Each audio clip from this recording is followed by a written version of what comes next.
All right, let's see here. What? But sometimes I say to myself, why does the song not play? You know? Yeah. And it was supposed to be playing right now. Yeah. It's even counting down, Yeah. but I don't hear the song. Oh. Oh, well. I'm done with this. Okay. Ever since the update. I think I've now got to grandpa mode where if you know how to use a piece of technology and Yeah. then they update it, but you can't figure out how the update works, you're just like, what? What is going on? I liked how my buttons used to be. Oh, It's yeah. like when That's they interesting. changed what numbers the channels were. I remember that Yeah. growing up, and Yeah. my grandfather was like, "I go, this is ridiculous.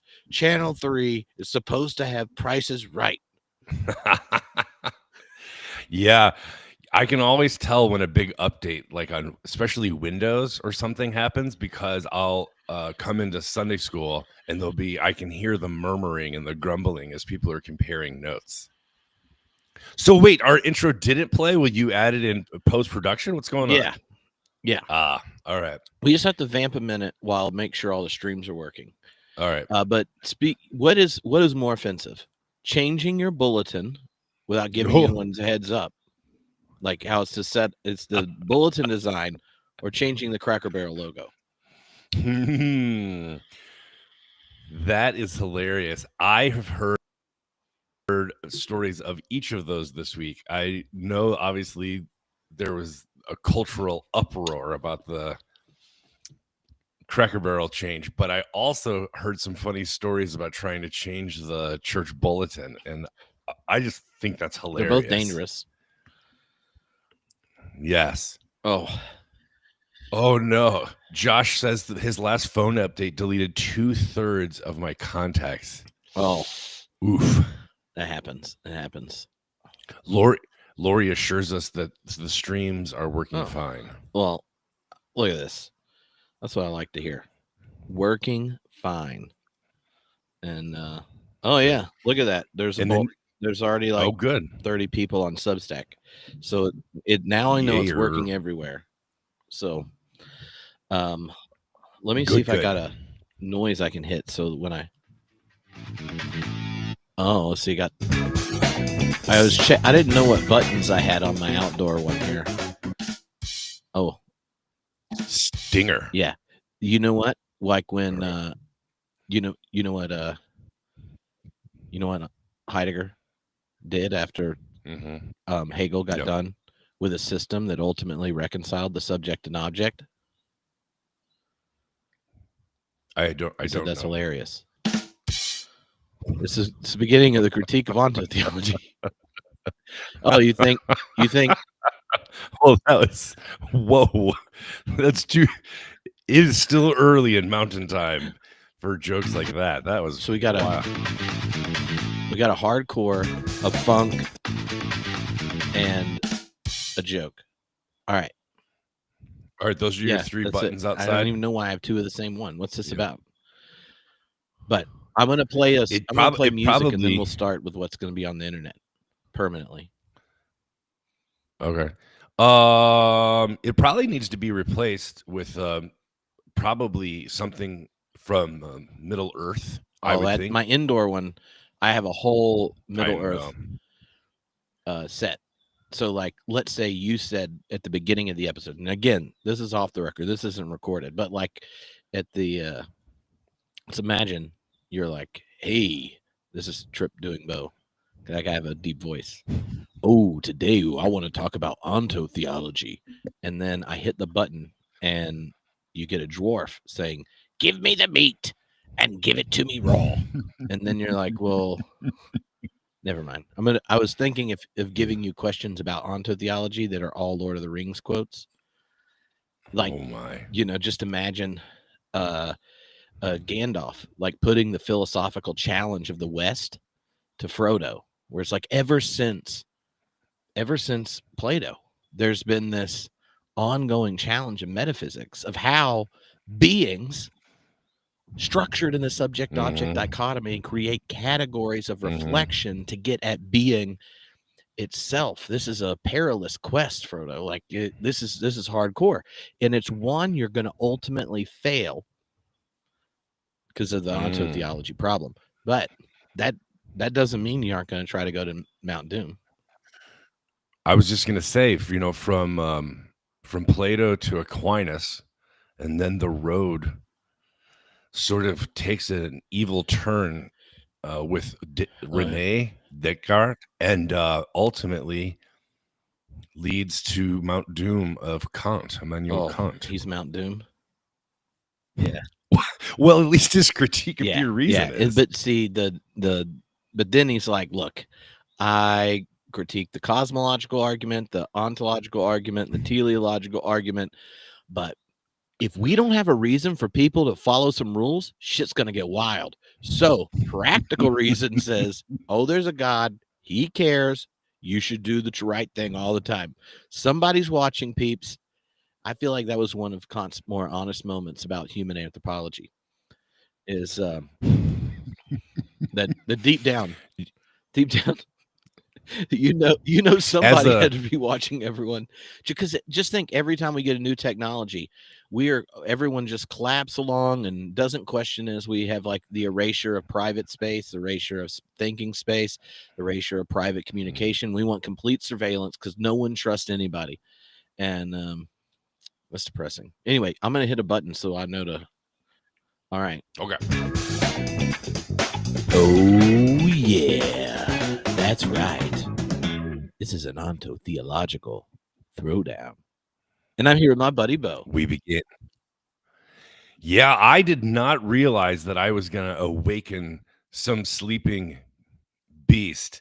I was going to basically smack a beehive with a text I sent the other day saying to Trip, hey, I'd like to talk about the upside of onto-theology.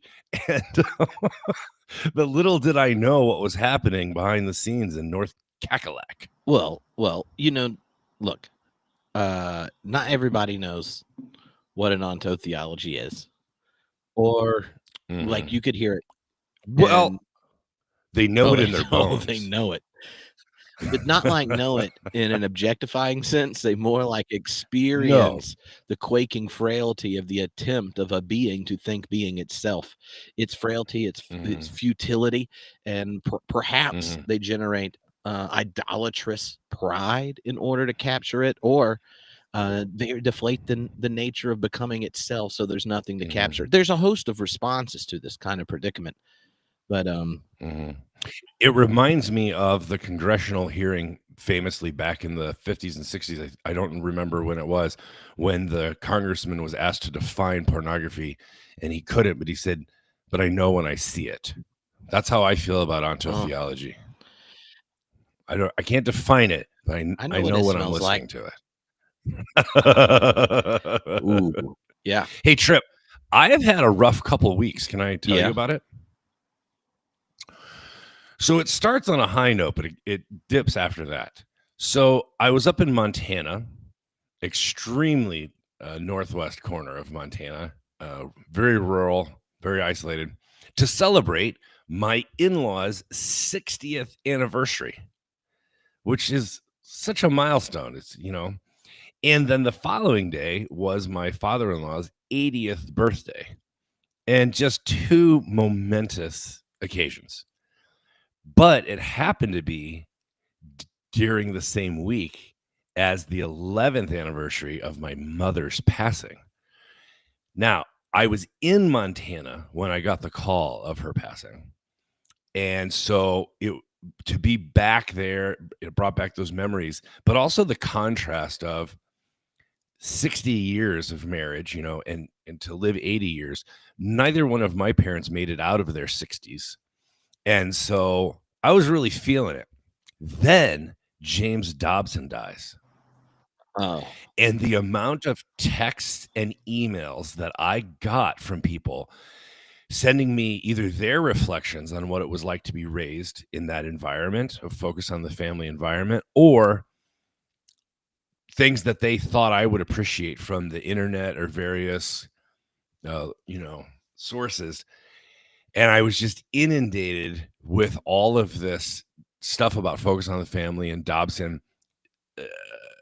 while I'm partially grieving, partially celebrating my upbringing, but my upbringing in an environment that was heavily influenced by Focus on the Family. And it was just a very strange thing because at the same time, we're getting ready to open up this fall a survivors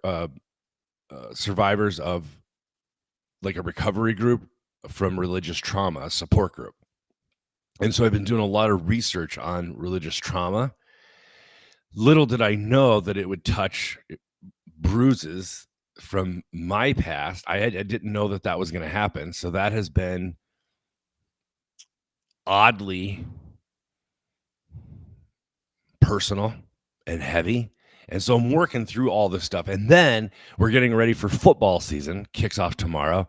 And I am missing my father so much. We would talk multiple times a week, especially in the fall as we got ready for the college football season. So I've just had a very strange couple of weeks with both celebration of the living, missing the dead, contemplating the impact of Focus on the Family on the evangelical upbringing that I had, and also trying to get ready for recovering from religious trauma support group that I'm going to try and facilitate this fall.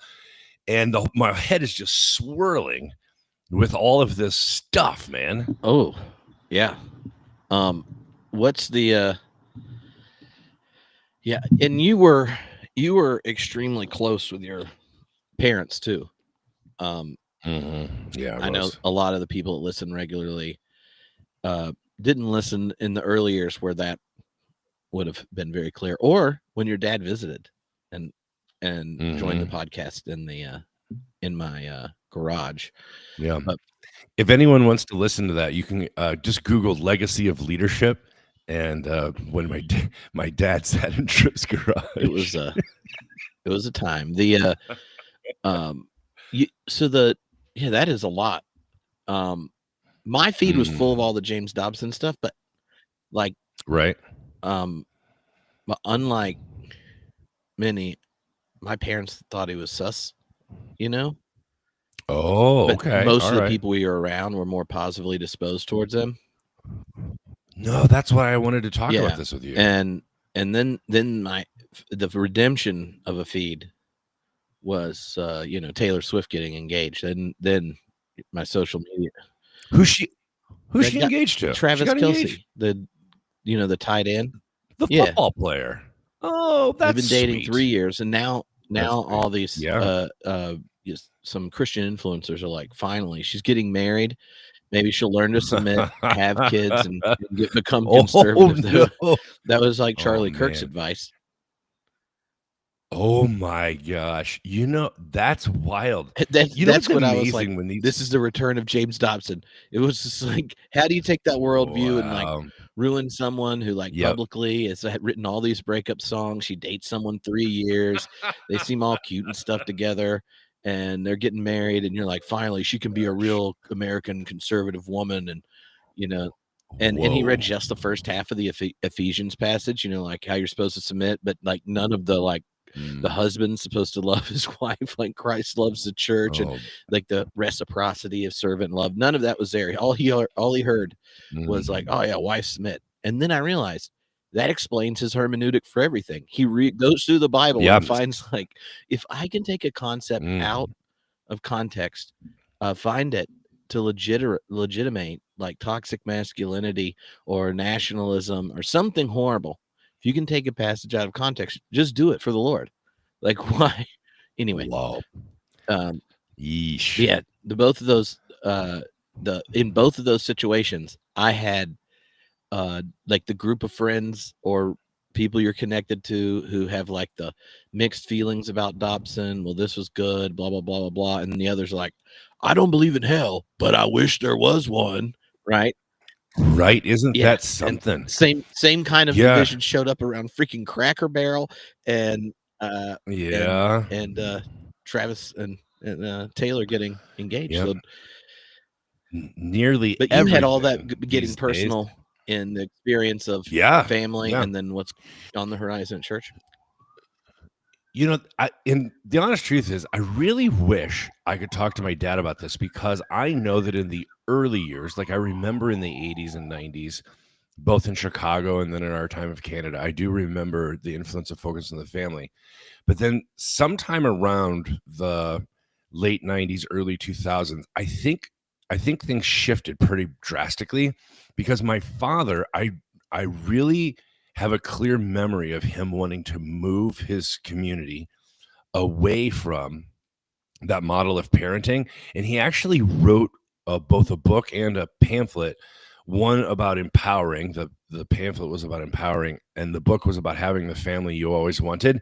He wanted to move to a different model of parenting. And I remember I was a pastor in upstate New York at the time, and I remember putting those out in our lobby to make them available to people, and even bringing my mom and dad up to do a workshop. But how Dobson kept showing up in my church building. And this morning, as I was driving in to the office, I was thinking about just some funny things that would happen. So, I became very anti-Focus on the Family.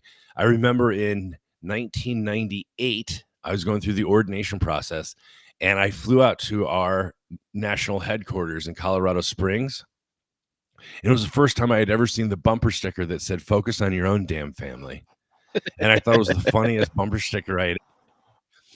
And, but no, we didn't let Dobson in to our church. We didn't want the influence there, but it kept finding its way in. I'll give you for instance.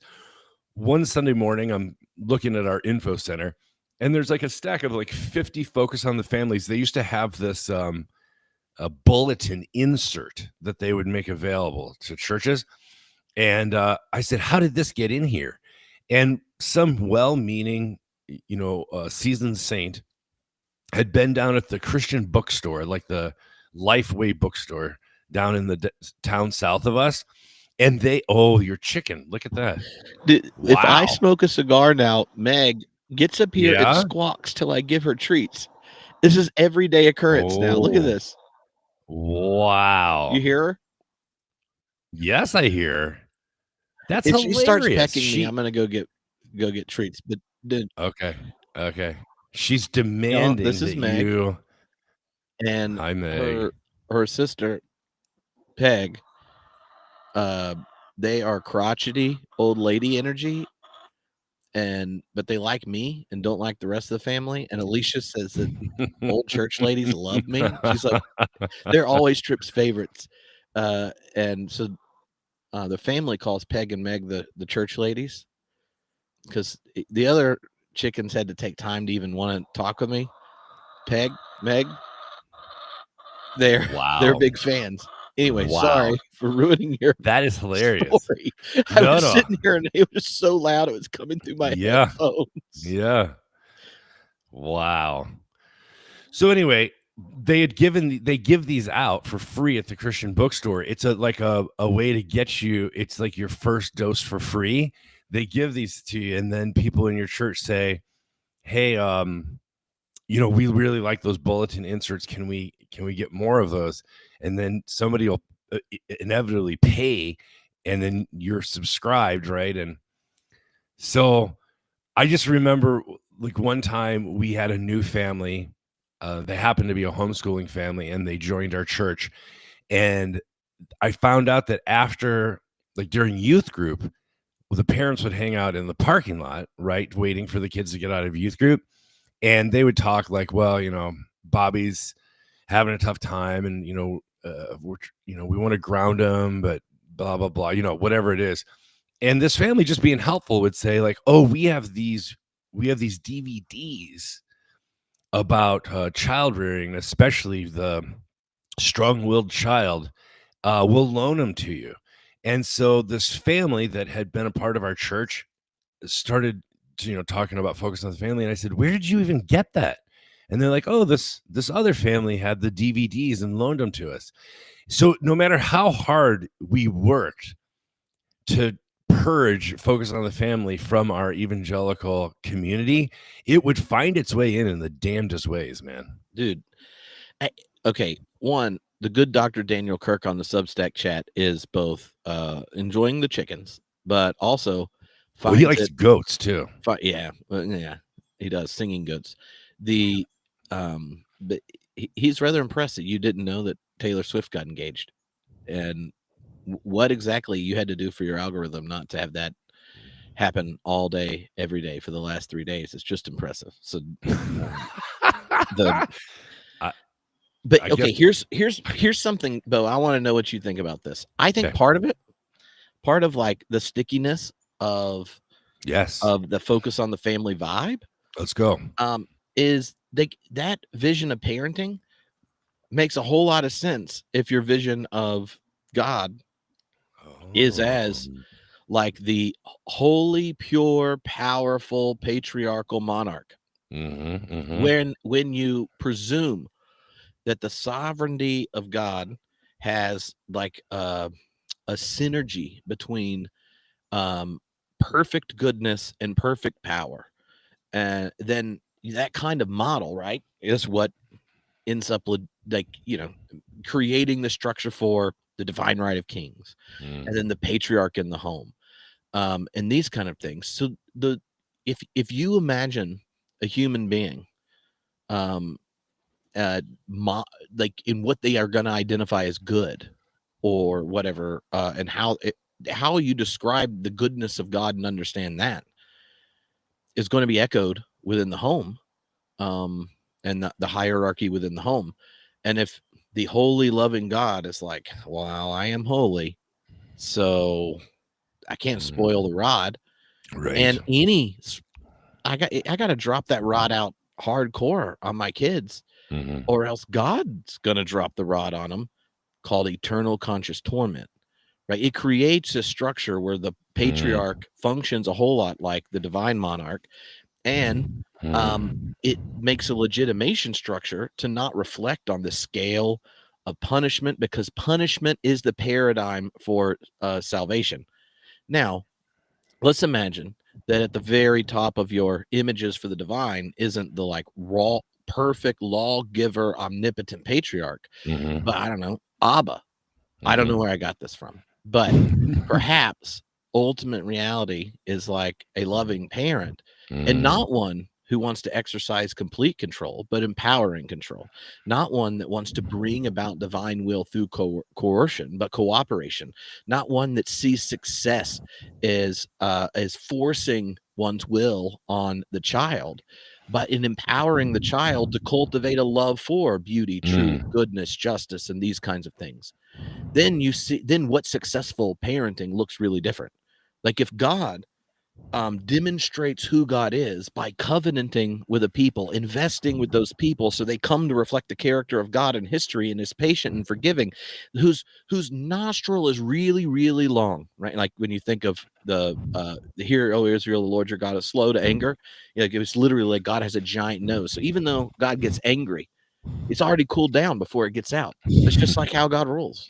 And like if you take that picture, or you think of how Jesus invites the disciples and everything into the divine life, the kingdom of God, and these kinds of things, then what successful parenting looks like would be really different. And so I think one of the hard things for a lot of people to do is half the reasons Dobson says or suggests things that end up creating trauma and are crazier. Well, like, yeah, they don't make sense immediately, unless you want something internally consistent to a really crap theology. And so like a poor divine image, this is interesting, sets up where like that vision of parenting, it's hard.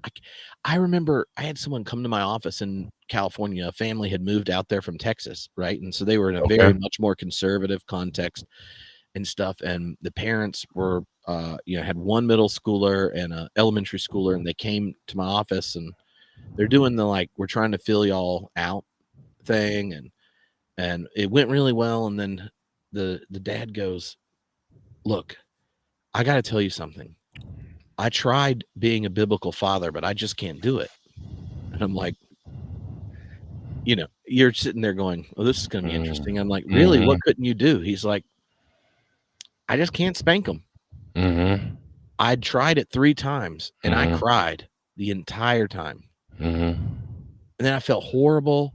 And then I just wanted to make it up to them. And I saw how they looked at me. They didn't look at me like, do I want them to obey me just because they're scared I might hit them?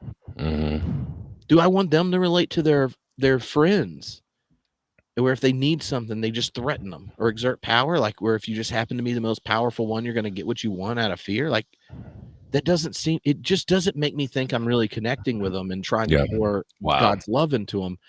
And if that's expected, I just can't do that. And and I'm sitting there like, well, the dad is rather clear that that's a really bad form of parenting. Also, I think it's demonstrates you're a better parent. Perhaps you could say even more powerful if you cultivate a love for virtue rather than enforce the performance of it. And he's like, exactly. But then why would the Bible tell me? And I'm like, let's go back to what you meant by biblical parenting. Yeah. but just that was like the thing that was the story that popped up in my head when I started seeing posts.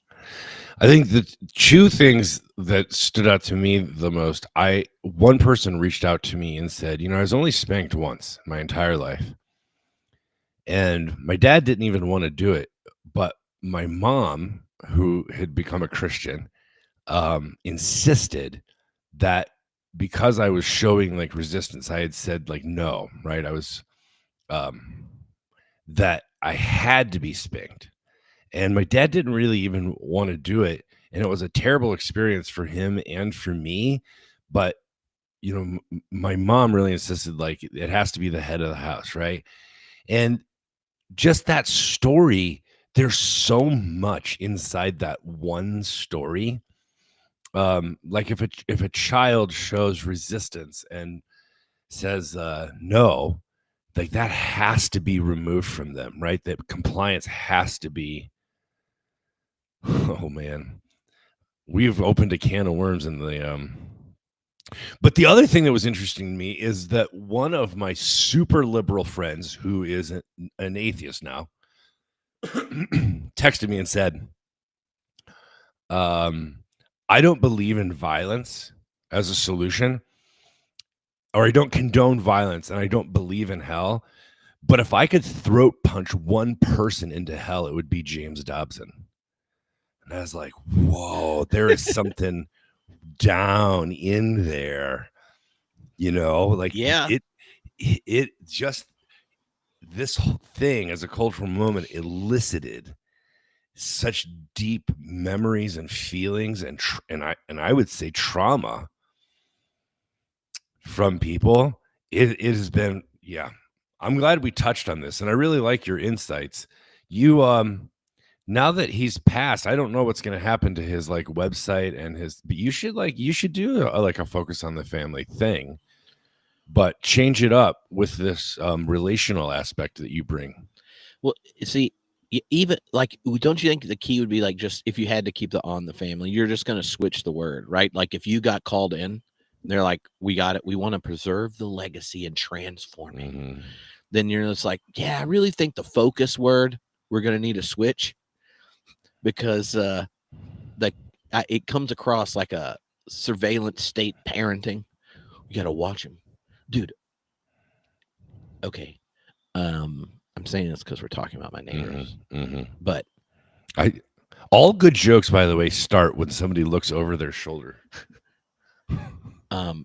So our kids and all the neighbor kids, there's a bunch of boys in the neighborhood, and they were all wrestling, and on the trampoline, and they were told, oh, we're not allowed to wrestle if Cora wrestles anymore. And these are like elementary school kids. So I'm sitting there like, that I've seen, she beats you all up. Like in my head, I'm like, she's safe. And when they said they wanted to wrestle, we were like, okay, but we're all gonna have a safe word where if you're playing, you're like, oh, stop, but you're tickling, and that's kind of how you do it. That's fine. But when you say waffles, everyone stops. And that means the game is over, the round's over. It's not cheating because you can't use it and start back, blah, blah, blah. But, and, you know, Alicia and I are like talking about agency and permission, these kind of things. And so then they were like, oh, well, we can't do it if Cora does it. And I'm like, what? Alicia? Because she came from a very much focused on the family context. She's like, I think, she's like, do you think they're sexualizing wrestling with Cora? And I'm like, don't you think you have to be a little older before that happens? Like, this is what Tripp's thinking. I'm like, I don't think like 8 to 10-year-olds playing that's not a live factor, you know, other than girls tend to be stronger than boys on average at that point until the testosterone kicks in. She goes, no, Trip, that is not what's going on. And I was like, well, and I'm like thinking, well, I don't want to start anything. So I'm like, well, we should tell them, like, at our house, it's universal participation. So if we're going to leave anyone out of anything, then we just don't do it at our home, because we want everyone that's present in our home to always feel welcome, to play games, to eat meals, to have snacks. Like, our kids don't pull out toys if they don't want to share them. If food is coming out, we always offer, and we keep up with people's dietary things. So we have options for them, you know, that kind of thing. And I was like, it's just a violation of open commensaliality. And the kids are like, what? And Cora's like, oh, it just means at our house, we don't want anyone to feel left out unless they choose not to participate.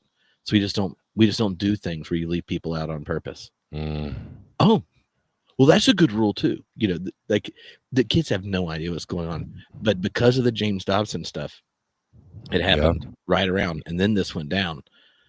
Like, I'm like, she started telling stories of what being young. And I'm like, oh, and now I'm thinking of all those ones I saw online, you know, of people doing, and I'm like, I'm not sure if the focus part, that's what I was thinking. I would switch it, because like the focus, now what are you watching for?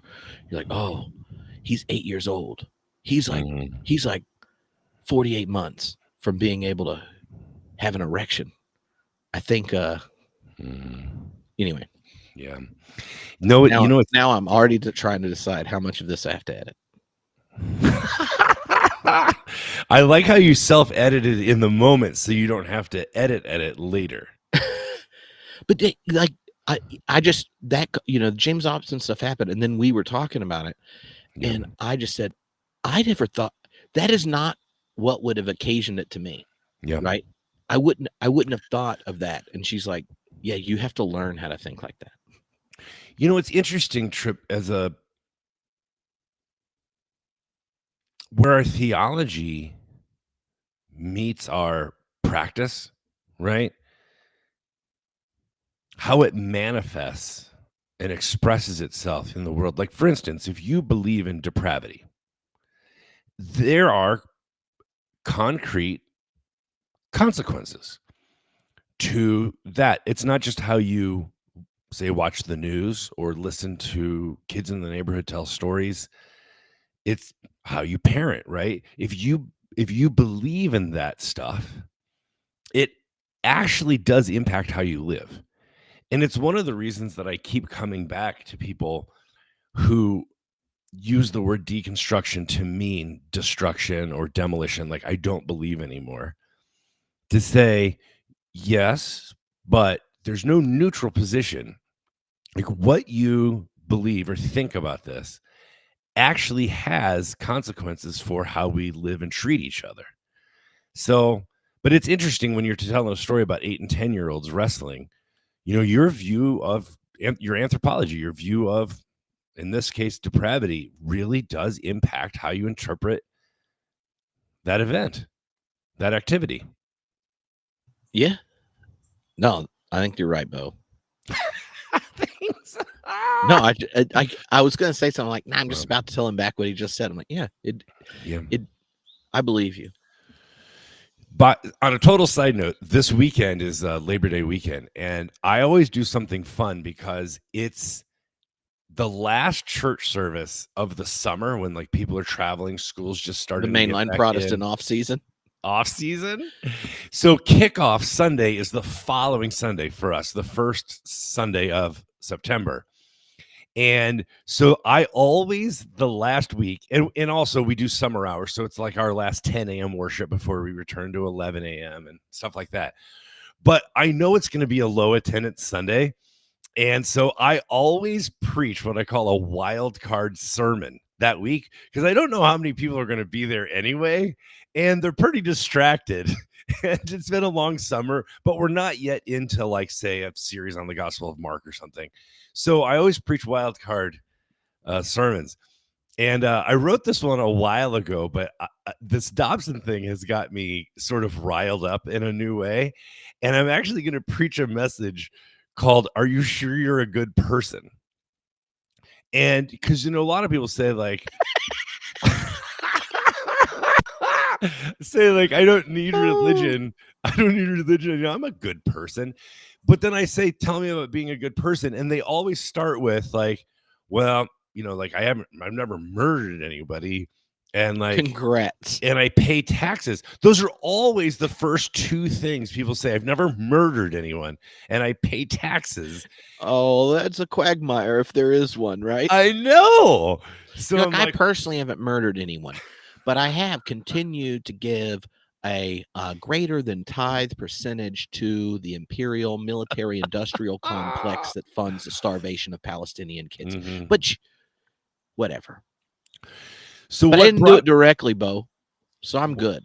Exactly. Yeah. I do enjoy all the perks the threat of imminent death across the globe it gives. I outsource my violence. Yeah. Yeah. Yeah. So the two things that got me thinking about this, on my canoe trip this May, we were sitting around the fire, and one of the men that I was sitting with, he had become a Christian at this church that I was talking about in upstate New York.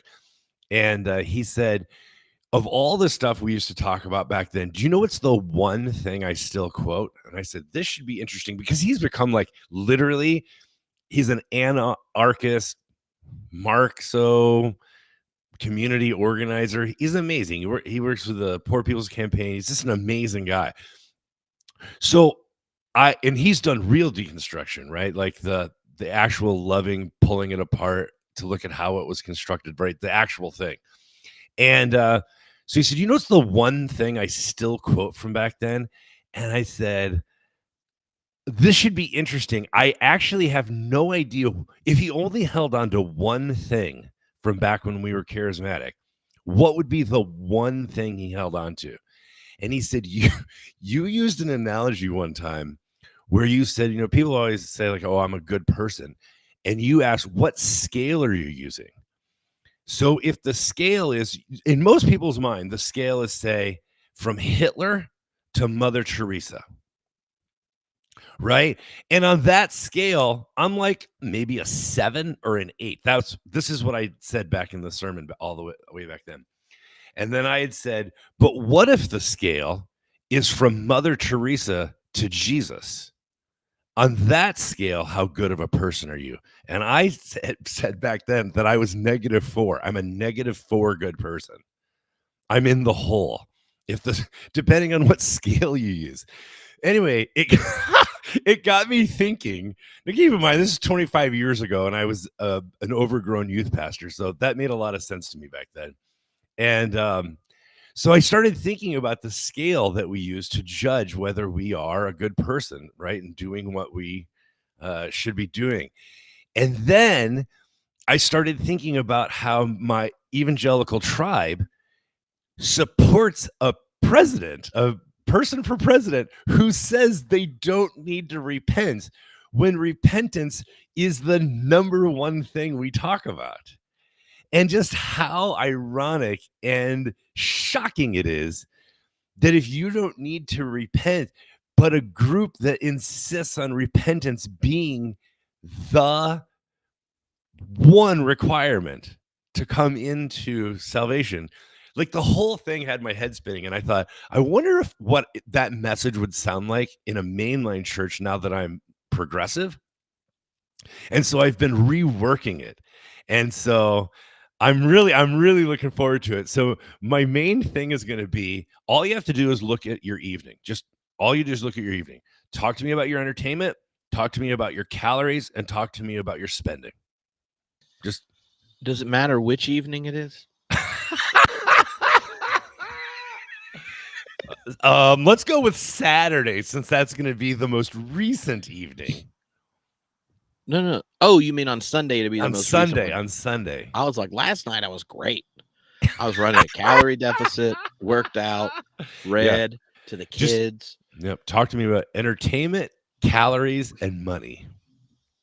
Yeah. So does going over Heidegger with a cigar at 11 o'clock because your friend texted you and said he wanted to talk about onto-theology? What does that count as use of the evening? That's a good one. That's a good one. Yeah. Okay. You know what I even did, Bo? Yeah. What? I wrote down a 1-paragraph explanation of onto-theology. Thank you. And then how Caputo and how Westphal use it.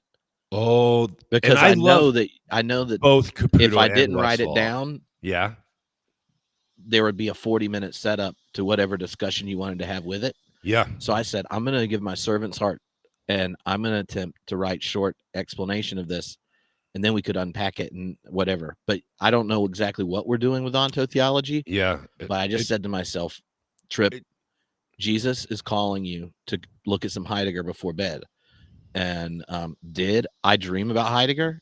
Yes. You did? Yes. But you want to know who he was? Okay.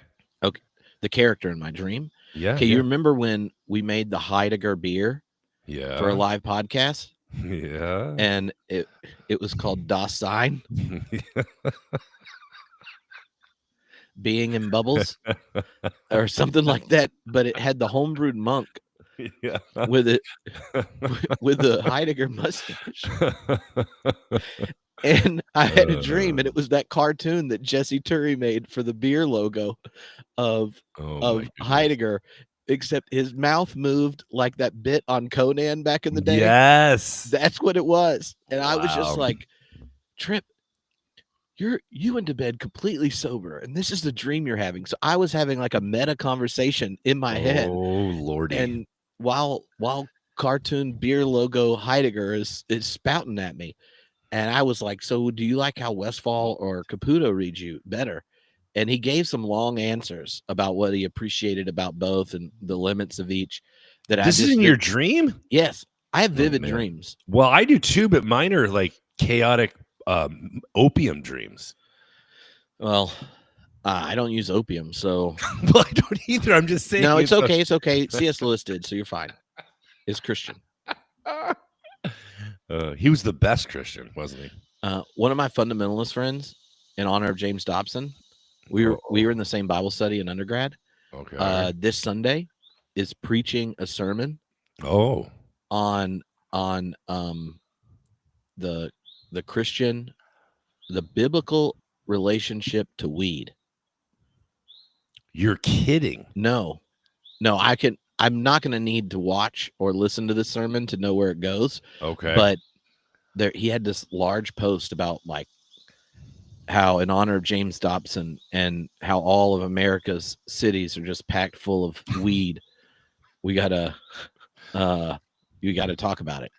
And I was like, this is the pressing conversation for like Calvinist Baptist congregation in middle of nowhere, North Carolina, is the smell of weed in cities.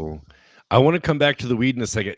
Explain to me Josh Patterson's message here. Taylor's dog is dead shirt is hilarious. It's a cat that looks like Nietzsche. What? Okay.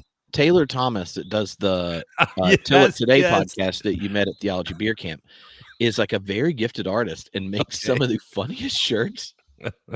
Their sense of humor is half of it is things I would have to edit out of a podcast. But I've matured in my 40s enough to self-edit the first.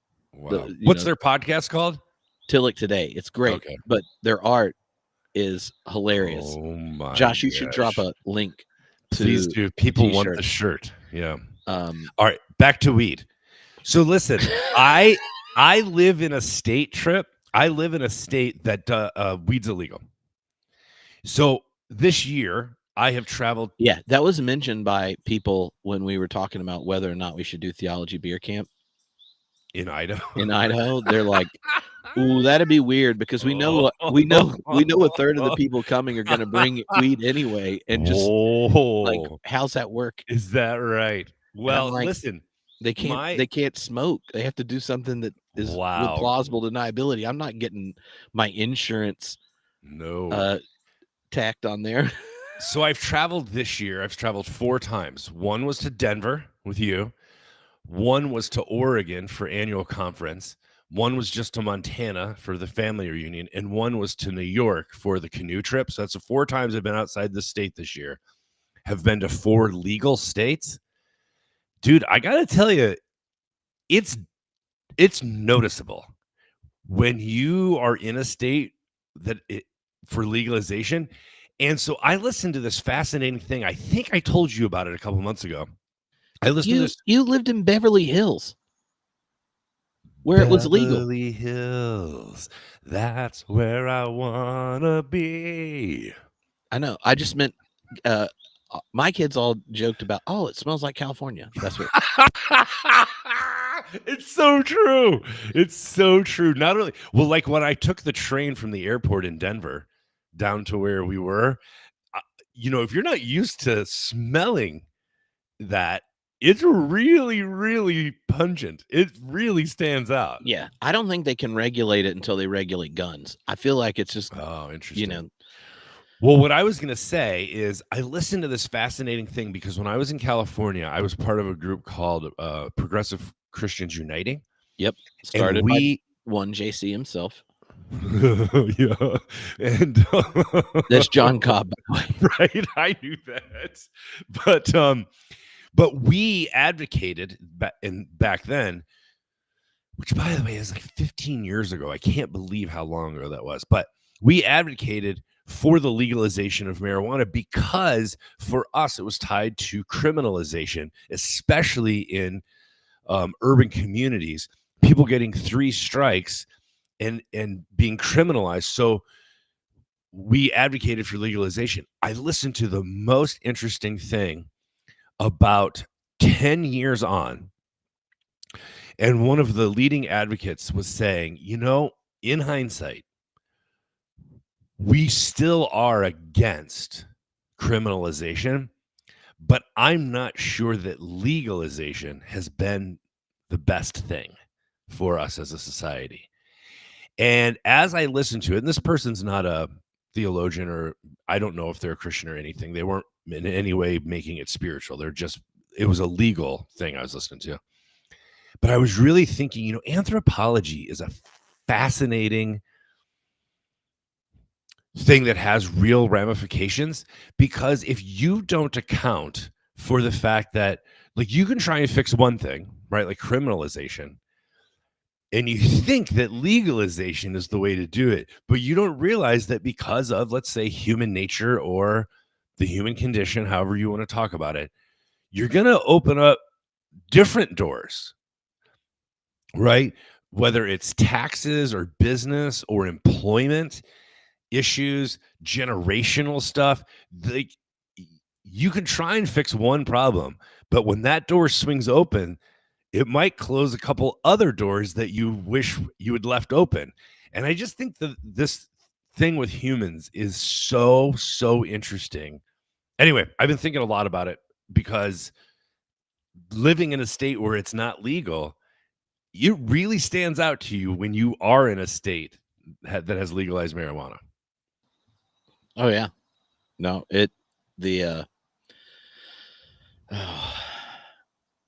I'm just not going to take a detour. I was thinking about it.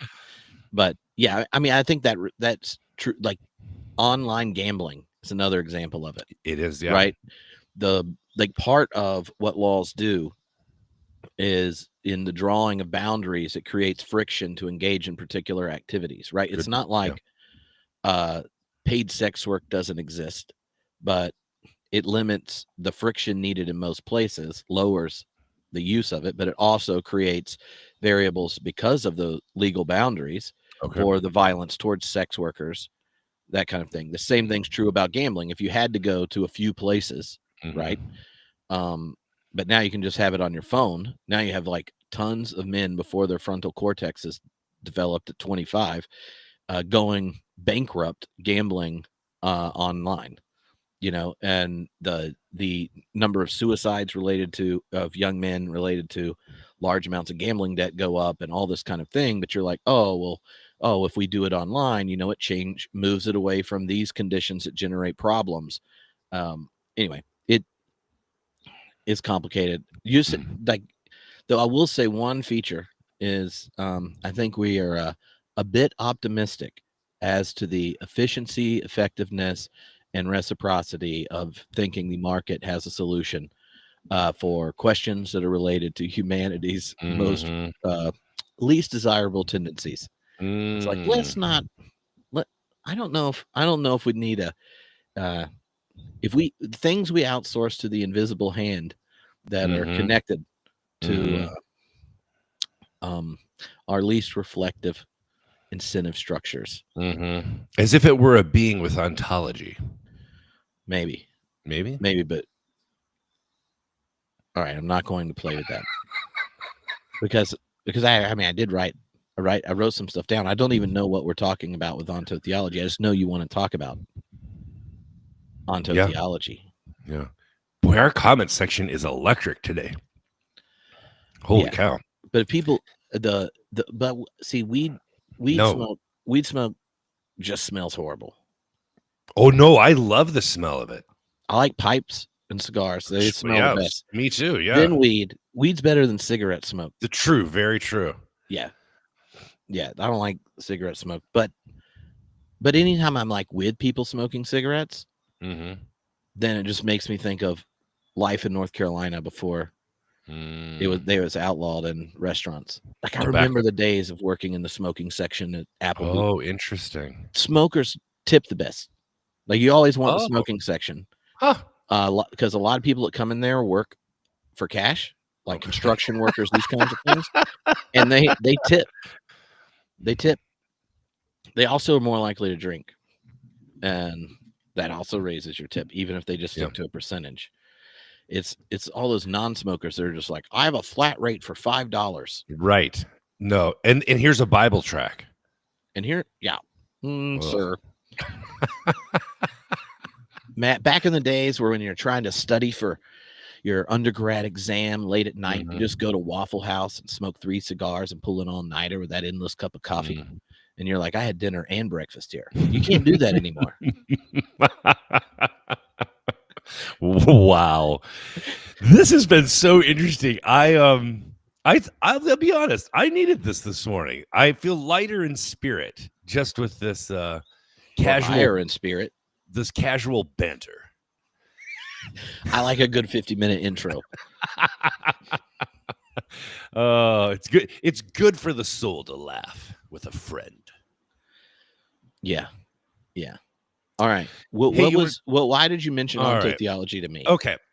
So I know, obviously, that there's a technical definition to onto-theology, combination of ontology and theology. I know that there's a history of it, like a genealogy of it, and all of that is interesting. But it's the anecdote that Caputo tells that got me thinking.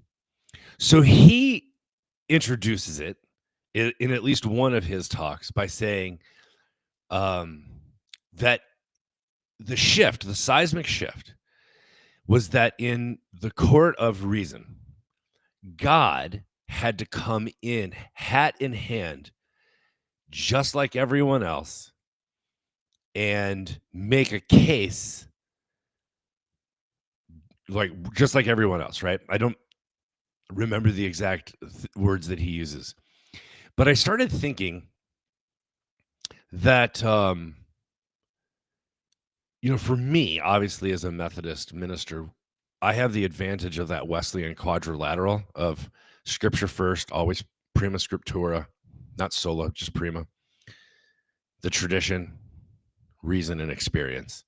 And that I don't want an unreasonable faith. Well, this summer, we've been reading The Universal Christ by Richard Rohr. Fantastic book, mind-expanding. It's like smoking weed, but without smoking weed. Like it'll just expand your brain waves. You know what I call it? Yeah. Jehovah Wanna. that was a funny episode. But he mentions these three wheels. We're in like chapter 17 or something. He mentions these three wheels, and they basically line up with the Wesleyan quad, but with no reason. It was just scripture, tradition, and experience. So I got thinking about the importance of reason. And I found myself internally and to my congregation making the case for reason. And it felt very strange, I'll be honest. Being an advocate, like about why reason, like I actually said it might be the most important of the four to not be absent. Like I'm not talking about its presence. I'm talking about what happens if it's absent. So if you play the apophatic, right? If you take it away, I have no interest, Trip, in a faith that's not reasonable. In fact, it's one of the reasons that this traditional move, this conservative backlash that we're experiencing, and I've become conservative curious, as we say. One of the reasons that I can't cross the Rubicon, as they say, is because I have no interest in fideism or fideism, depending on how you pronounce it, of some sort of reclamation project of Aquinas and some Middle Ages, medieval understanding of faith and reason. Like we have crossed over into a new world, and whether you put the blame to start it on Descartes and the fundamentals, and you move into Kant and then obviously the continental philosophers, and then the horrors of the 20th century and the deconstruction and the critical theory of the Frankfurt School, like that whole thing that you can follow along, however you want to do it. The simple fact is we don't live in a world where faith gets a free pass because of tradition and scripture or even experience.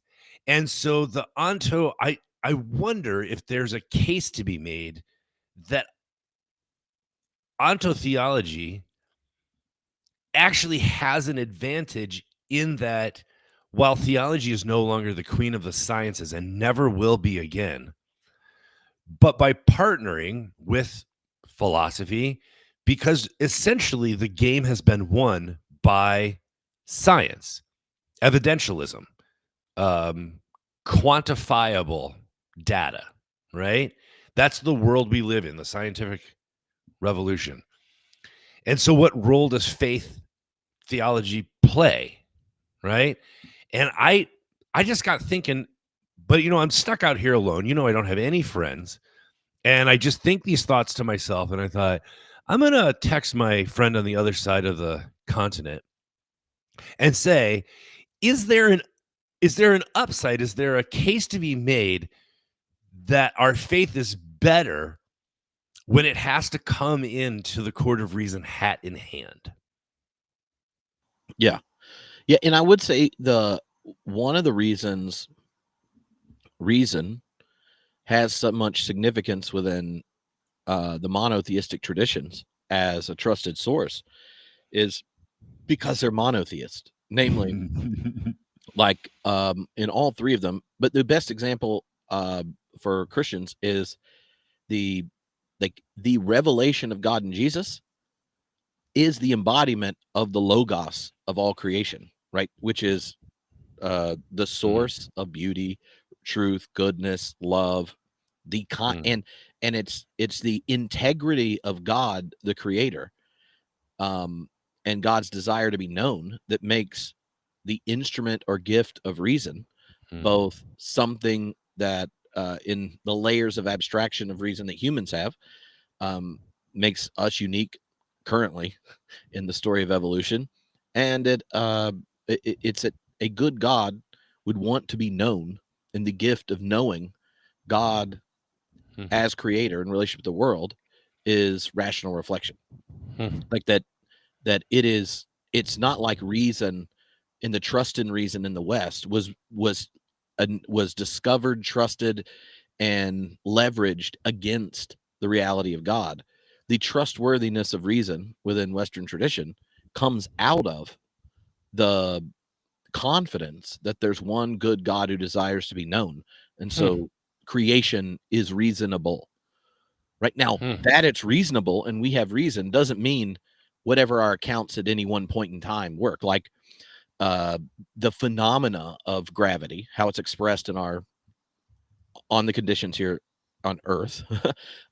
Aristotle, Pythagoras, Newton all have different internally consistent accounts of it, right? Describing the phenomena we all experience of gravity. They don't all cohere, but they have internally consistent, and then you see the pictures that are internally consistent evolve as you get a larger explanatory reference for your reasoned account of a particular phenomena. But that kind of logic develops both in our experience of reason and the idea that the source is knowable. And that's something that comes through, right, the Western philosophical tradition and religiously That's interesting. the Jewish vision of creation. Okay. But yeah. No, that's really interesting. Huh. I hadn't, you know what? I had not really thought about that if you, through the accident of birth, had come up, let's say through a Hindu or Buddhist tradition of India or Eastern Asia. Huh. That's actually something I haven't considered on this subject yet. So I'll have to round that corner. It's fascinating. Well, okay. So can I tell you my attempt to explain? Yes, let's go. Onto-theology. And then I think actually like the difference between how Caputo and Westphal use it's helpful for people thinking about what are the consequences of it. But like when Heidegger talks about onto-theology, he's referring to a fundamental characteristic of Western metaphysical thinking. And it describes, like, here's the sticky wicket. Traditional metaphysics simultaneously pursues two interconnected inquiries at the same time, but it may not recognize it's doing such. One of them being being with a capital B, and then our thought, our language when we're doing these concepts is beings doing stuff. That we our language is built on the subject-object distinction, but we're talking about something that is not an object, but the condition for objectification and subjectification, something that comes prior, right, to we all participate in it, but nothing particularizes it. And so, like, onto in it refers to the ontological dimension of the study of beings as beings, asking what it means to be a being and what being with a capital B itself means. And so that distinction between the two. And then he uses theology here because the search for the highest being, the most perfect being or divine entity or God that could serve as the ultimate ground or cause of all other beings. And so Heidegger's saying, hey, Western metaphysicians, you consistently make a crucial error treating these as the exact same question. It wants to understand being with a capital B, the condition that allows anything to be, by identifying it with a supreme being, God, unmoved mover, absolute spirit, Geist. This conflation with being itself, which the conflation with being itself he calls ontological difference, but between being and beings gets just forgotten and covered over, right? And so his whole thing is onto-theology is this: you have a structure of thought that ultimately needs to be problematized, and it's problematic because it prevents us from thinking being as such, because we make it temporal, finite, historically situated and conditioned, and so part of what he's getting at is that onto-theology has a epistemology problem and it's connected to the fact that we are beings, and we do what beings do. We know, experience, encounter things, and then try to harness it linguistically. So then anything we'd end up describing is now put in to it's like it's language is the house of being. Okay. And you go, well, if we're talking about it, it's already it's already inside the house. So how do you talk about the house, kind of thing? Yeah. And I think, you know, there are thinkers like Caputo that take it one direction and Westphal another, but like they're shared, where they share is like the consequences of this critique to the confidence of Western reflection. Right. No, thanks for using the C word. The confidence, that is the punctuation on that sentence that makes it really helpful, because, you know, obviously people throw around the word epistemology, like, how do we know what we know? But it's that confidence that becomes the issue. And especially in the age that we live in, people they don't really want confidence, they want certainty, right? Which is like confidence on steroids, right? It's the next level up. Yeah, but that certainty, right, is certainty, and what certainty would sound like are clear and distinct descriptions using human language. Yeah. So what is human language? It is it's our tool. It is a unique tool of human beings. So if certainty is inscribed by the human tool, we have made whatever being itself is a human resource, right? It becomes a human resource for our reflection. This is why it resonates with not Whitehead, but Heidegger's critique of technology, right? What is technology doing to us? We keep making these more technologies, and it takes us, it alienates us more and more from nature, because now we see humans as what? Resources for an economic system. We see nature as resources. And when you have a tool, it transforms the encounter with any other being by the fact you show up with a tool, right? Like you show up with a hammer and you're like, where's something to bang? You have an oven, you're like, where's something to cook? And he's sitting there going, like, you can't have whatever certainty you're looking for about God. The moment you start talking, you're showing up with language. And what is the history of God talk done? It conflates, it talks about God as if God is a supreme being, or finding something in our subject-object experience of the world to legitimate the use of a concept that is definitionally not an object, because that would make it a being. So like he's pointing out, like, y'all keep forgetting that your language already inscribes anything you do with it into little b being, but then you act like you're talking about being. And you see what I'm saying? Like the language, his critique of what a tool does. Onto-theology is like the West just forgot that it was using a tool. And so that's like the way he nuances what is the function of reason then, right? Like reason is a tool.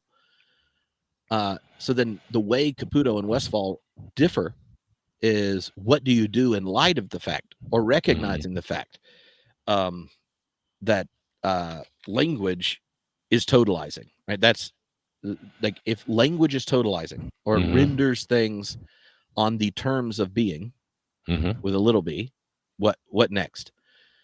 And so they, like, there is a shared critique of onto-theology about the totalizing power of God talk. Because the moment you think, oh, God talk, were you doing talk? What is an exemplification of certainty or any? It's what's the task? I'm going to create a system of thought. Or what is the tone of rational reflection? It generates universal claims because it's about God. And so that gap of ontological difference between the tool and what's being rendered gets erased. And so God becomes a being that's now housed in the house of language, to which people in monotheistic traditions are like, God's been against us the whole freaking time. It's called idolatry, right? This is not what we're doing. Like this, okay. And but then is the whole language, narratives, symbols, and stuff that get used to make that point also inscribing God or not? Catherine Keller had this line in, I think it's Cloud of the Impossible, where she's reflecting on this and says that what about the after onto-theology, like we have to ask, what is the wider reference for which God is the nickname, right? Trying to like do this distancing maneuver. But she says an act of signification can be a mystification or a contemplation. And so like if the quest is for certainty, it's problematized, but the act of signification can be a mystification, right? Where you don't acknowledge the limits of language. And so you just insert the mystery card to connect all the dots you can't connect. Or it becomes an act of contemplation, right? Like how you use the tool of language actually orients you to contemplate in the Cloud of the Impossible, the coincidence of opposites, these kinds of things. Like, but those two different modes of how you could use language differ. And then which one you think, what the limits of language are, changes how you end up critiquing it. Does that make sense? It makes sense in my head, Bo, but I don't. Yeah. I actually was just, I knew that I had a Catherine Keller article. It turns out it's from 2007, where she talks about onto-theology, and I just wanted to see if it was relevant, but she's talking about something else. But yeah, so there's let's say there's a humility, or at least an acknowledgement, that when we talk about God or things of faith, that there is an inherent need for caution and I think humility is the best way to approach it. That the enterprise itself has a built-in glitch. Yeah, it's the idea, it's the identity of thought and capital B being. That's what's being problematized in onto-theology. Like the correspondence between the thought, which is language, and being with a capital B. But so the question, go ahead. Yeah, I was going to say, so talk to me about, you said that Caputo and Merrill Westphal use it two different ways. I'm curious where they go with it. Yeah, the big contrast, and they're mostly just serving as archetypes here because they've both been on the podcast if people want to go listen to them. But it is insisting on onto-theology for Westphal isn't about the what, but how one speaks of God. It's about epistemology, not metaphysics. Caputo, onto-theology includes a critique of metaphysics in general. There's a critique of the onto-theological tradition in both, but like, what do you do after it? So Caputo sees onto-theology representing a kind of violence of conceptual totalization, the attempt to domesticate the divine within systematic thought, the house of being inscribed in language. And he extends that critique beyond Heidegger, focus on metaphysics. For Caputo, that critique of Heidegger on metaphysics includes any attempt to make God an object of knowledge or secure foundation. And so he develops that concept of religion without religion. Right. And in doing so, he's trying to liberate from the religious, from theological systems entirely, advocating the weak theology, which is a non-dogmatic, non-sovereign understanding of the divine that resists metaphysical capture, right? So the capture, the onto-theological critique is problematizing the capture metaphysically. Westphal is like, this is a tool for purifying rather than abandoning theological discourse. So he sees Heidegger's analysis as exposing philosophical theology's tendency toward idolatry, the reduction of God to human conceptual schemes, the attempt to make God serve our purposes for explanation and control, that kind of stuff. So overcoming onto-theology for Westphal doesn't require abandoning God talk, but rather recovering, he argues, a more biblically grounded understanding of God that emphasizes divine transcendence, human finitude. There, people like Kierkegaard, Levinas become his allies, where he argues for a post-metaphysical theism that maintains a robust theological content while acknowledging the limits of human reason and the danger of conceptual idolatry. Nice. And so that's why I mean, like, onto-theology for him is about isn't about the what, like the task of trying to give an account of God, but the how one speaks of God. It's about epistemology. And I think the difference between the two is significant for what you see next, right? So Joseph Bracken, Catherine Keller, both have pretty cool articles. In one of the earliest books, Catherine edited it, I think, Process and Difference, which is kind of like process and the post-structuralist kind of encounter. And you can see that thread running through, right? Like, does onto-theology problematize all God talk because it's totalizing, and so you have to learn to do it without totalizing, avoiding idolatry, putting God just on human terms? Or is onto-theology does it become like a permanent wedge for the theological, systematic, metaphysical project? Excuse me. Yeah. I think one of the things I struggle with is whether you talk about the confidence or the certainty, and I think they are two different things, but of this conservative backlash is the lack of self-awareness about the Reclamation Project. And so while I agree with some of the critique of our modern situation and condition, I don't have the same either desire or even think it's possible that we go back and reclaim, reform, something the Christian faith in a pre-modern or fully modern context. I think it's impossible that once we rounded that corner, whether you call it the linguistic turn or the hermeneutic, right? Once we rounded that corner to acknowledging that, theology would never have its place of prominence again over the other sciences, right? It wasn't in charge anymore. And by the way, it wasn't good at being in charge when it was.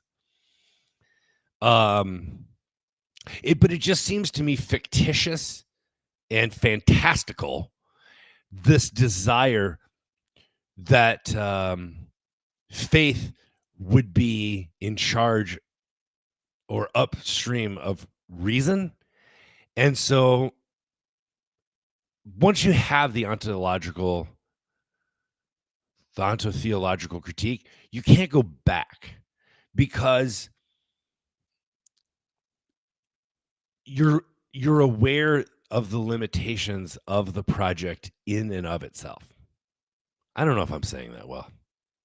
Yeah, well, I think in many ways, part of it is a description that with the independence of science as a discourse for discussion of reality, then even in the most harmonious of confessional settings, there's already multiple discourses that are invited in. Throw onto it multiple religious traditions, and these kinds of things, and you get that there are that like just having multiple language games for getting at reality reveals that all the games are language dependent. And then you would ask yourself, like, is God language dependent? And here you might get an answer, yes, right? If you're like, one of the biggest decisions for philosophers in general is what is it that the philosopher of religion's talking about, if we're just thinking about religion, or is the philosopher's task to describe things, or is it to describe thoughts and terms? And if what you're really doing when you do philosophy is about thoughts and terms, language becomes the house of being. And then but if it's things like an account, a cosmology, or a metaphysic, then onto-theology changes the terms of doing that activity. Okay. But if it reveals that all theology has always been is a description of what's happening within language, oh boy, then it changes what the theologians do. And this is like the big difference between radical theology and process theology. Because, if one understands the question, like can God die?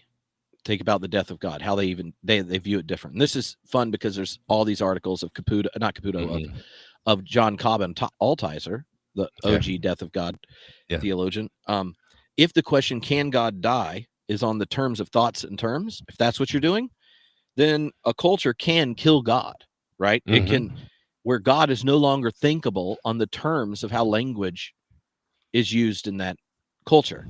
Wow. So, which for Altizer is, the Western history, the history of Geist, the spirit of the West, is how we understand God, and spirit kills God, right? And then becomes connected to culture. And so he ends up doing these readings of other questions of culture. And he's like, that's why we have to be a death of God theologian, because if we aren't theologizing about the actual thoughts, terms, and language of our culture, then you're doing a museum work. You're not talking about where spirit is in this moment. Interesting. Right? Now, you take that and you go to like, well, John Cobb's response is just like, well, yes, subjects play a part. Like, language is a production of subjects, but subjects also play a part in the cosmic story, right? And he's like, well, I don't know why this is complicated. Like, we have all the scientific evidence that agency plays a role in the whole little story. And so the idea that there's a comprehensive unifying subject for our space-time, which is like a broad definition of like how God functions, right? Like as the ultimate subject, then this then there's a host of specific questions, or host of specific not questions, like there are qualities of existence, maybe is a better way, without which life is impossible, which are all connected to subjective decisions, right? So like in his mind, like for Whitehead, to a priori deny the possibility of a comprehensive unifying subject is just wrong about reality.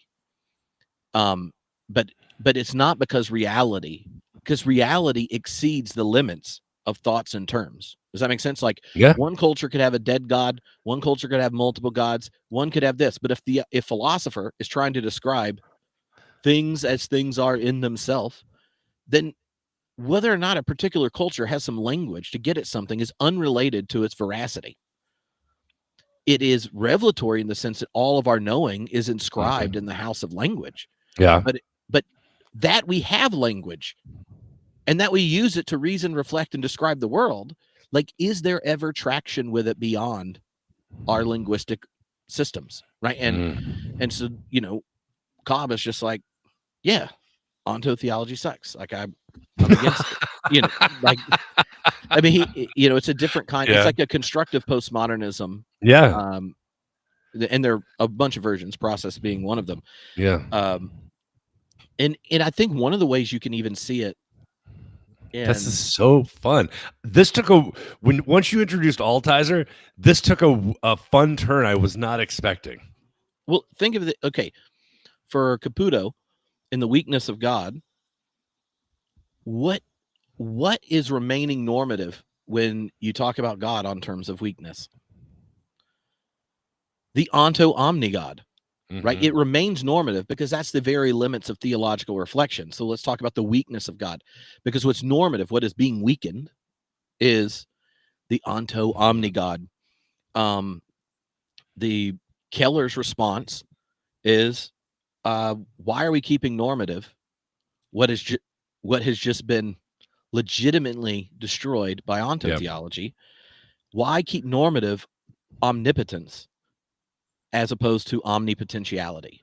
Interesting. Right? And so the that's why she's like, hey, Jack, if God insists and doesn't exist, but God insists on existing, maybe you should allow God to exist if the creatures, respond such. And so they're, right. And you can see how in that, in that invitation, it's not like the hyperpotentiality or the omnipotentiality of the event they both share, but it's like in the creaturely response, does the invitation become incarnation of the all-encompassing subject, which transcends, even though it poetically or erotically invigorates human imagination and language.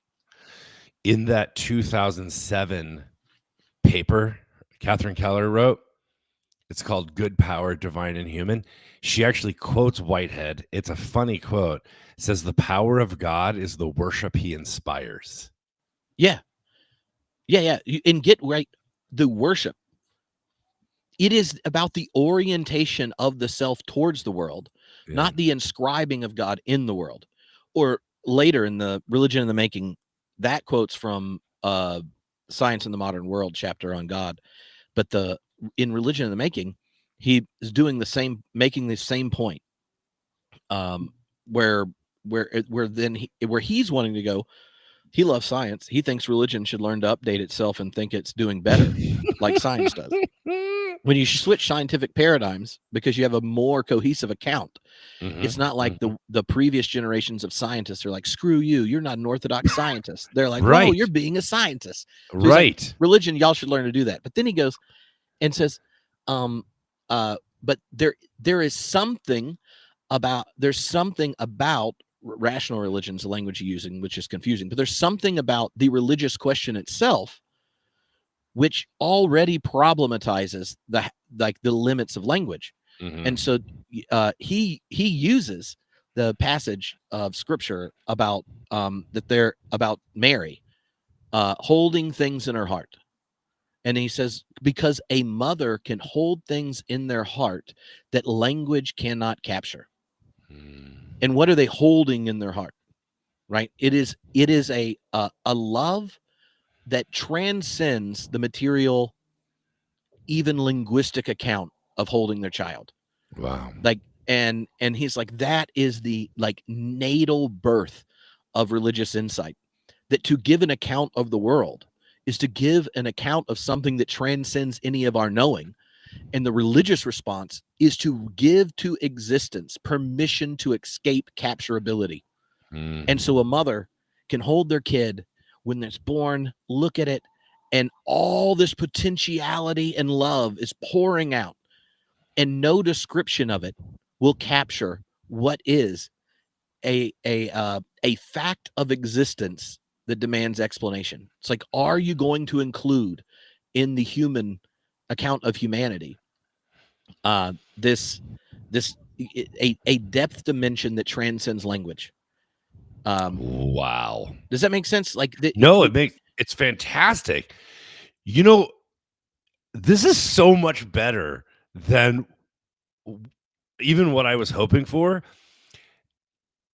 Way earlier, when you were talking about language games, what an analogy popped into my head is it's like trying to play Risk and Monopoly at the same time.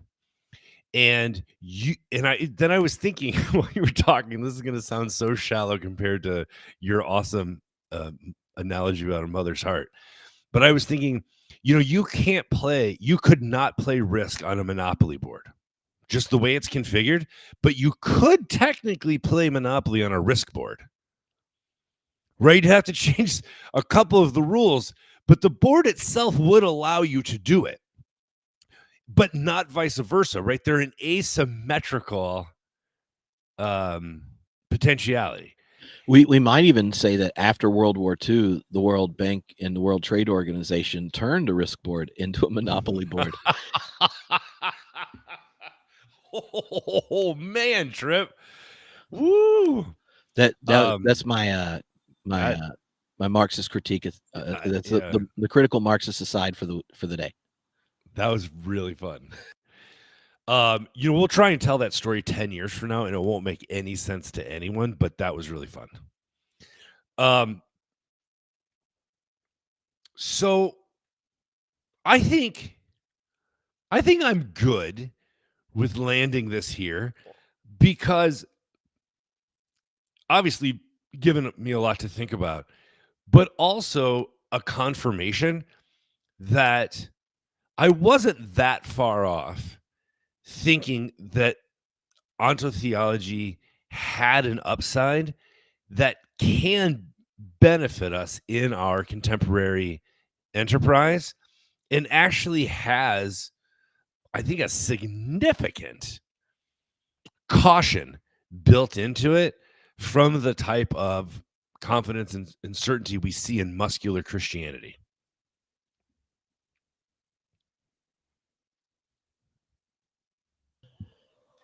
Yeah.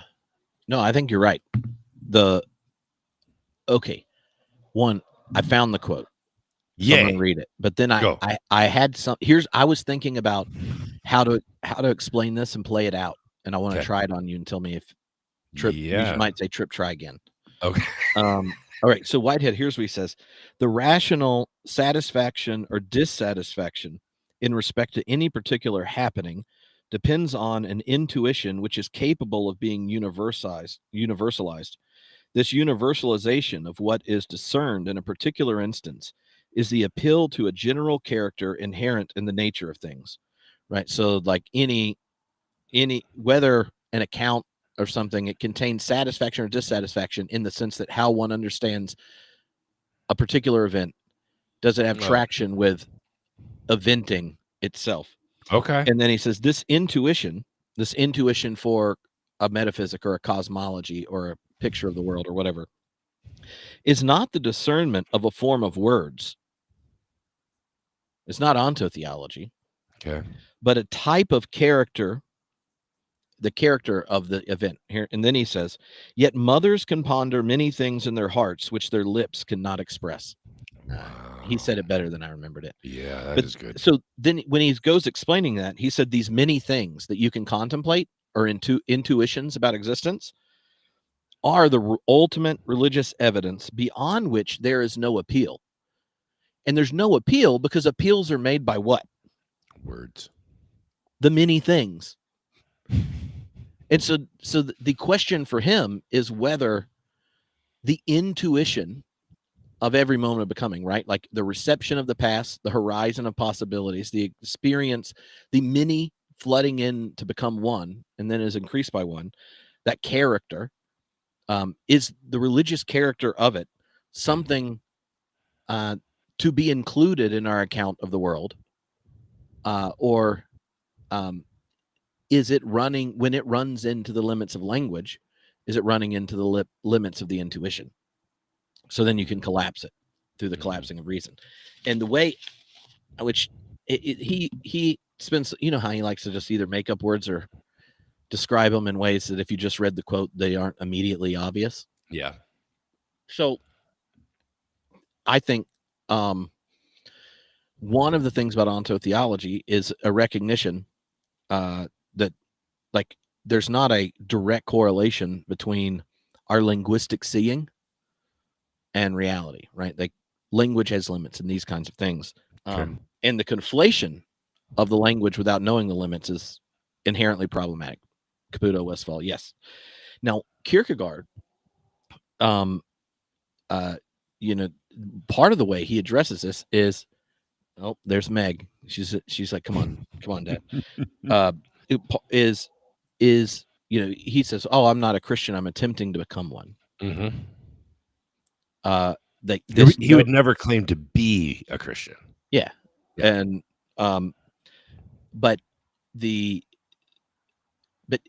so there's this element of faith of seeing as, right? And this is seeing as from your existential orientation, the way you put your finitude in the world. And like that element of seeing as you see in all the different kind of responses of the onto-theological tradition. Like, well, we aren't seeing being itself or whatever, but you're seeing as from somewhere. But the, you know, part of what Westphal or a constructive postmodernism does is that the seeing as and all of its limits has a resonance with seeing in part, right? So the act of faith in recognizing one's finitude and all the limits that are entailed in it of one's own life, one's own language, any human construction or tool, and all that kind of stuff. But faith does involve seeing in part, and that event of seeing in part changes through the time of anyone's life and through the history of any tradition. But it's faith. The risk of faith is like you see in part, you know, through a cloud dimly, and these kinds of things. And so it's not it is the onto-theological critique that can be a critique towards totalizing hubris and systems, but it doesn't undermine the demand of the religious intuition to see, right? And so to me, that seeing in part connection I find really helpful of playing out the differences. So and you know, for Kierkegaard, even when he's talking about you know, he's in either or, he has this concluding or postscript, concluding unscientific postscript. Jeez, it's all blanking in my head. It's the green one that's 2 volumes. He's talking about when he's contrasting the pagan who ideas wrong about ultimate reality, but they're praying with fervent intensity, with an openness of being. He's like, that is closer to faith than the Orthodox Christian who's never lost sleep or never been moved in prayer, right? And so, but you notice, like, you know, so both he's emphasizing like faith is about that orientation, or in Whitehead's terms, like that intuition. But he doesn't do what some people leverage onto theology to say, therefore there's truth there. He's just going, all truth is lowercase truth, and any account of it is lowercase truth. But does onto-theology mean there's no capital T truth? Right. Kierkegaard's like, obviously that's not what I'm saying. Even though some people don't read him that way. But then in others, once you get after onto-theology, there's no capital T truth that's a reference. Yeah. Okay. Because all reference are already inscribed in language. So gotcha. Yeah. And this is where, and I don't want to extend this too far out, so this is why Barth becomes so important, is that his concept of revelation is not human generated from our direction towards capital T truth. It's when capital T truth, the event, right, makes itself known coming the other way. Is that why Barth comes into this conversation? So, well, yeah, I mean, Barth begins with, you know, Feuerbach's critique, right? Which is similar in the sense of, like, I mean, he's using primarily a projection image for what Feuerbach. Yeah. And then Barth's like, yeah, it's all human language. And Feuerbach's like, well, we should just admit that And now, like if if the triumph of our onto-theology is something like God is love, then let's just do the love part. Like, okay, we can now be honest that our language has come to the point of generating this invitation to like a deep reciprocity and love. So really, now we don't have to do that anymore. And that's what he ends up doing with his the positive side of his critique of religion. And Bart's like, let's go back to, I agree with your first part. Human beings, idol constructor. And you want to know what idol constructors do? Onto-theology. Why? okay, Because they're just trying to figure out everything, give it a system and all. And y'all are funny. You're trying to build a system about being with little b language on the terms of human language, knowing all that rationality and stuff. He's like, this is ridiculous. The only way you could ever talk about God as God is in God's self is if God tells you. The question isn't epistemological. The question is revelation. God tells you who God is. Otherwise, you're wasting your time. These are just onto-theological vision, excursies. You have competitive aesthetics, these kinds of things. And so, to me, that is it is in philosophical theology. What you do with that predicament changes your next step, right? And that's why I found it real helpful when Cobb and Altizer are like, they give beautiful readings of each other and then go, well, the difference is JC's like, yeah, theology is about things. It's about the world, like description of reality. And Altizer's like, I don't know. It's about language, like the story of spirits inscribed in language, and symbols come and go. But we're always tending to that. That's what we're thinking about. And you can see how there are different iterations of this same difference. But the thing I have found helpful about a constructive postmodernism, like, or a process response, is it simultaneously wants to it draws in a lot of connections between the onto-theological critique and Whitehead and the way he plays out reason and rationalization and religion. But the difference between the two is really what you think your task is, and is that task viable or possible anymore? And if to talk about reality as reality is in reality itself is necessarily or genetically a totalizing task, then the liberative thing for the person of faith to do is to cut themselves off from it altogether, right? Okay. And so you can see why Caputo ends up to the point of, let's talk about a kingdom without God, right? Like without the referent. And into that same dynamic you would get for a process person, it would go the other, other way. Okay. Well, this got, I didn't really know what direction this would go today, and thank you so much for putting in the energy that you did in the last 24 hours, writing stuff down, staying up late reading with Heidegger, and even letting your subconscious dream a little dream. But honestly, thank you, because I've had this thing in the back of my head, and I'm like, I need to run this by somebody. So this has been fun. Trip, on the next episode, I want to do something really a little different and super fun. Oh, really? I want to play for you some worship songs that I've been listening to. Oh, because I've hired a new musician here at the church, and I've been trying to find contemporary songs that we might be able to sing, like without theological regurgitation. Yes. So I have found some doozies, and doozies, like ones that we're going to be surprised about just how amazing they are. Yes. But I think they're songs I'm guessing you don't know. No. The moment you're not, once your ecclesiastical context switches, you don't keep up with the hip new tunes. Yeah. Well, I think you and I need to listen to some songs and talk about the theology embedded in them. Okay. Yeah.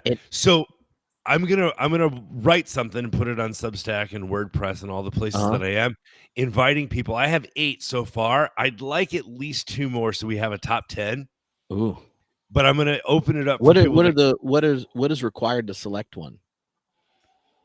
It's a good question. Like, because I know when we talked about it the first time, it was like, oh well, these are the most popular ones. Right. It started as popular. I guess we have 8 popular ones. We could fit in Wheel of Worship songs. Okay. Yes, Lori. Oh, that could be fun. Oh yeah. We just have to find a sound effect for a wheel, so then we can pretend we're actually spinning a wheel. Okay. I probably have one in the basement here, like an actual old style wheel. But let me ask you this question, just so that I can gauge your familiarity. I'm gonna sing you the beginning of a song, and you just tell me if it's a song you're familiar with. Okay. All right. How deep the Father's love for us. Nope. How vast beyond all measure that he would give his only son and make a wretch his treasure. I don't know that one. So if you don't know that, you're not going to know any of these 8 songs. I know Lord, I lift your name on high, though. Yeah, you do. No, they're not. They're not. What about Shine, Jesus, Shine? Okay, so that gives me a frame of reference for songs you know. Okay. So you're not going to know any of these songs I play for you. No, I think the last time I got a worship CD, when I was youth minister, was like the first Third Day one. So like God of Wonders, I can do that one. Okay. That one I like. Well, it's changed a lot since then. Just FYI, the industry has morphed. Okay. This is going to be fun. So I had another idea. Yeah. We should do this maybe the time after that. Okay. Because then we can tell people beforehand. But I think we should do it on Zoom.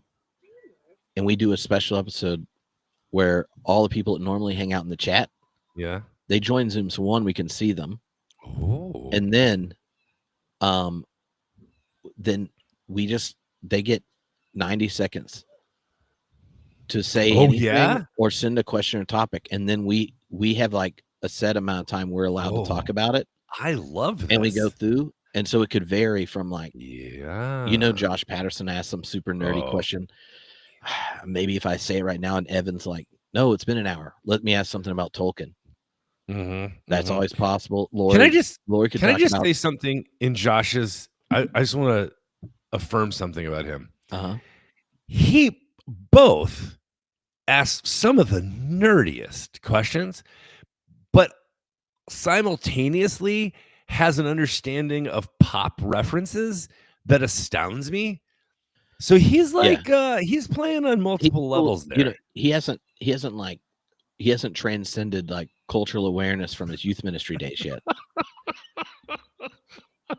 Guilty. The moment you aren't one, like you start aging really fast. It's true, man. It is true. Oh my gosh. I had to have someone explain to me Sabrina Carpenter. Like this just came up for me last week. Oh, she's that character that you play in Fortnite. And he's like, she's a singer and she was a Disney star. No, you know how it happened for me a week and a half ago. I was at like a barbecue, and out of the blue, the kindest person that I know said, I hate Sabrina Carpenter. I'm like, first of all, I didn't even know you hated people. Secondly, I don't know who this person is that you hate. All I know is I was saved by a carpenter. Karen Carpenter. By the way, possibly the greatest. I was thinking of Jesus, Bo. Sorry, my pop references are off, man. I apologize. He's still popular. A carpenter. I see what you did there. Yeah. Oh, Jesus Lord. was a carpenter. Oh my gosh, I'm embarrassed. Can you edit that out? That was embarrassing. You would have got it if you had been if you've been a parent long enough to get dad jokes. You're just too cool for that. I did. You haven't learned that something extremely cheesy is a sign of endearment to your offspring because they're worried that they'll be publicly humiliated by what you do. And then you'll get, oh, that's so cringe. You took a sharp left turn and I just kept barreling down there, man. That was funny. Well, I love talking with you, buddy. And this honestly was not just fun. It was actually helpful. I will be able to file this away and not worry about it for a while. This feels a little bit like a settled thing for the moment. I'm glad we settled something. And then and then I'll be able to channel my energies into something else creative and constructive. See, my experience is like every time I go read Heidegger, it takes a couple days before I have to talk myself down from him. Just you know how significant his critique is. This is what happens to Tripp. Sometimes I'm like that with thinkers. I find just like they have a certain kind of like compellingness to just their performance that now I got like, oh, I got this. I got to, oh no. If I read Caputo right now, I might just endorse the whole thing. The guy give me a few days of cultivating that religious intuition. Tripp, I'm going to say something that has never been said before. Oh, hold on. If Jack Caputo could throat punch anyone into hell, it would be the guy on the Cracker Barrel logo. What? What did that mean? Dude, Jack sent me this email the other day. And in it he had a recent student, finish a PhD, and they were a year or two ago or whatever, and their first book just came out, and he's like, you're gonna love it. It's right up your alley. And then which to him means probably a little too confessionally Christian for him, but it's still really good, and he's like, oh, I insist that you have him on the podcast. And I email this person and I'm like, hey, Jack sent me an email insisting upon your appearance on the Homebrewed Christianity podcast, and I find nothing to a JC endorsement goes beyond mere insistence for those of us that recognize it as the lure of ultimate reality. So I look forward to scheduling a podcast. And I'm like, well, if Caputo's on your committee, that you'll enjoy it. And if they didn't, I'm like, they probably won't be a good podcast guest.